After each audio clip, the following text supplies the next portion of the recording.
अरे हरियाली बहू, कब से देख रही हूँ। सुबह से बस पंखी सवार रही हो। अगर जरा फुर्सत मिले तो सामने बिखरे दाने भी चुन लिया करो। ओ माँ जी, आप भी कैसी बातें करती हैं। दाने चुनना, घोंसला सजाना, ये सब पुराने जमाने की चिड़ियों के काम हैं। पर बहू, हर घर की शान उसके काम से होती है। सब मिलकर करेंगे तभी तो घर बसेगा। माँ जी, दाने चुनने के लिए किसी और चिड़ियों को रख लीजिए। मेरा काम है जंगल की शान बढ़ाना, अपनी सुंदरता से सबको चकित करना। घोंसले का काम मेरे स्तर का नहीं है। बहू, शान सिर्फ दिखावे से नहीं, कर्तव्य से आती है। आजकल जंगल में खूबसूरती ही सब कुछ है माँ जी।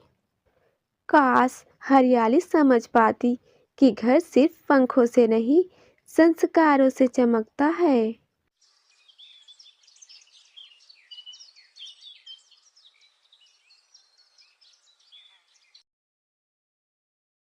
हरियाली, जरा घर के काम में भी हाथ बटा लिया करो। माँ सुबह से दाने चुन रही हैं, घोंसला संवार रही हैं, थक जाती हैं। काम मेरे लिए? अगर मैं दिन भर दाने चुनती रहती तो क्या तुम मुझसे शादी करते? सच बताओ मिट्ठू जी, जंगल में तुम्हारी पहचान किस वजह से है? मेरी खूबसूरती की वजह से। सभी पक्षी कहते हैं, देखो मिट्ठू तोते की पत्नी कितनी सुंदर है। खूबसूरती अच्छी बात है हरियाली, पर घर मेहनत से चलता है, घमंड से नहीं। मैं जंगल की शान हूँ, घोंसले की नौकरानी नहीं। यह सुनकर मिट्ठू तोते की आंखें भर आई। वह कुछ पल चुप खड़ा रहा, फिर बिना कुछ कहे अपने पंख फैलाए और उड़ गया।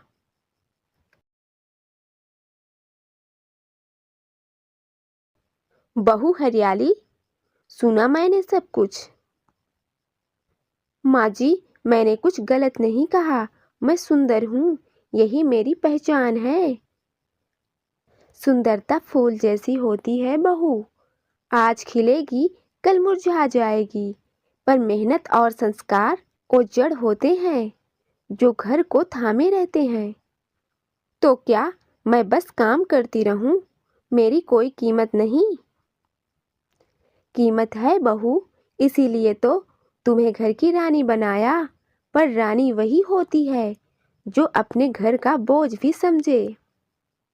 मेरे बेटे मिट्ठू ने तुम्हारी सुंदरता से प्यार किया था, पर आज उसे तुम्हारे घमंड ने चुप करा दिया। हरियाली तोती पहली बार कुछ नहीं बोली, उसकी नजरें झुक गई। पहले ये घोंसला मुझे छोटा लगता था, आज यही मुझे बहुत बड़ा और खाली लग रहा है। माँ जी रोज यही सब करती थी और मैं सिर्फ आईना ढूंढती रहती थी। उसकी आंखें भर आईं। पहली बार उसका घमंड टूट रहा था। वह आगे बढ़ी और दाने चुनने लगी। सुंदर तो मैं पहले भी थी, पर आज मुझे पक्षी बनने जैसा लग रहा है। तभी उसकी सास ने उसे देख लिया। बहू, ये सब? माँ जी, आज समझ आ गया कि जिस घर को मैंने बोझ समझा वही मेरी असली पहचान है। भगवान करे मिट्ठू भी ये बदलाव देख ले। शाम होते होते मिट्ठू तोता वहां पे आ गया। हरियाली चौंक गई। ये आवाज, ऊपर देखा तो मिट्ठू तोता डाल पर बैठा था। मैं बस देखने आया था, सब ठीक है या नहीं। मिट्ठू जी, मैंने तुम्हें और माँ जी को बहुत दुख दिया। मेरी गलती का एहसास हो गया है। बदलाव शब्दों से नहीं, काम से दिखता है। अब रोज ऐसे ही दिखेगा मिट्ठू जी। अगले दिनों में हरियाली सबसे पहले उठती, माँ के हाथ बटाती, मिट्ठू तोता का इंतजार करती। जंगल की चिड़िया कहने लगी, सुंदर तो वह पहले भी थी, पर अब वह समझदार भी है। हरियाली अपनी सास पर बहुत जुल्म करती थी। अरे ओ बुढ़िया, यूं ही बैठी रहोगी क्या? बर्तन अपने आप साफ नहीं होंगे। यह कोई तेरे मायके का घर नहीं, उठ जा और काम कर। बहू, आज बहुत ठंड है, हाथ सुन्न हो रहे हैं। अगर थोड़ा गुनगुना पानी मिल जाए तो बर्तन साफ कर दूं। हर काम के लिए आराम चाहिए, गैस मुफ्त में नहीं आती। चुपचाप बर्तन मांज, नहीं तो आज और कल दोनों दिन भूखी रहेगी। डर और अपमान से भरी बूढ़ी सास चुपचाप उठी और कांपते हाथों से बर्तन साफ करने लगी। ठंड से ज्यादा उसे बहू के शब्द जमा रहे थे। उधर पास ही रानी चिड़िया अपने बच्चों के साथ बैठी बातें कर रही थी। माँ, काश हमारी दादी होती। हाँ माँ, वो हमें कहानियाँ सुनाती और प्यार से सुलाती। दादी तो भगवान के पास चली गई बेटा, लेकिन सच कहूँ कुछ दादियाँ होते हुए भी बहुत अकेली होती हैं। इधर हरियाली आराम से सो रही थी, तभी पास से कमजोर आवाज आई। बहू, अगर थोड़ा सा खाना बचा हो तो दे दो, बहुत भूख लगी है।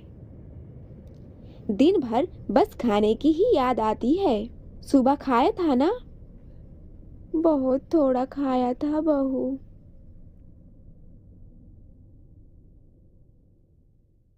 हरियाली गुस्से से जली कठोर रोटियां लाकर पटक देती है। यही है आज का खाना, अब 2 दिन तक कुछ नहीं मांगना। माँ, मुझे भूख लगी है। अरे मेरा राजा बेटा, बैठ जा, मैं तेरे लिए मीठे फल लेकर आती हूँ।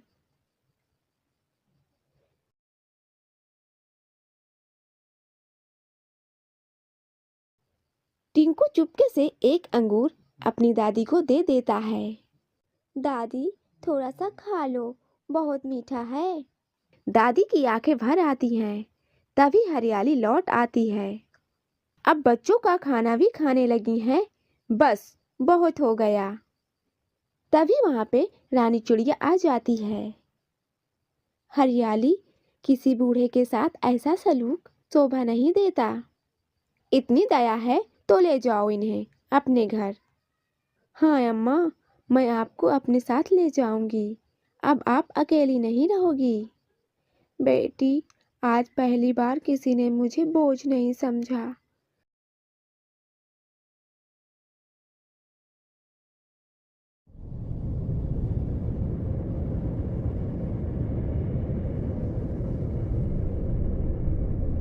आप हमारी दादी हो ना?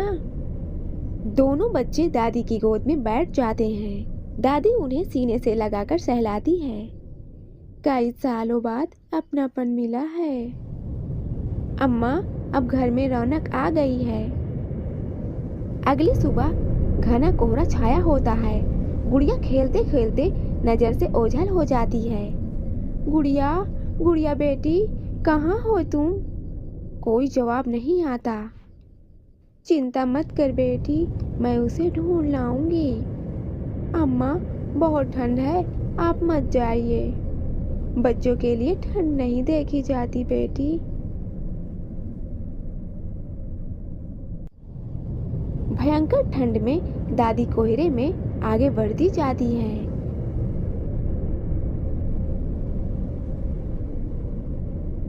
गुड़िया, गुड़िया बेटी, दादी आ गई। अचानक झाड़ियों में रोने की आवाज आती है।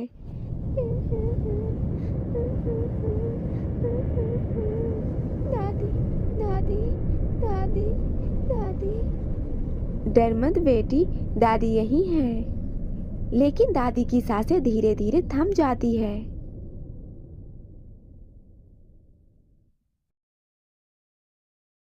दादी के चले जाने के बाद घर में चुप्पी छा जाती है। उधर हरियाली तोती का घर टूटने लगता है। सब तेरी वजह से हुआ। नहीं, तू ही जिम्मेदार है। अब इस घर में शांति नहीं बची। कभी किसी ने दादी की कीमत समझी ही नहीं। अगर माँ बूढ़ी हो जाए तो मैं भी उसे घर से निकाल दूंगा। यह कहानी हमें सिखाती है, बच्चों के सामने जैसा करोगे, बच्चे भी वैसा ही करेंगे।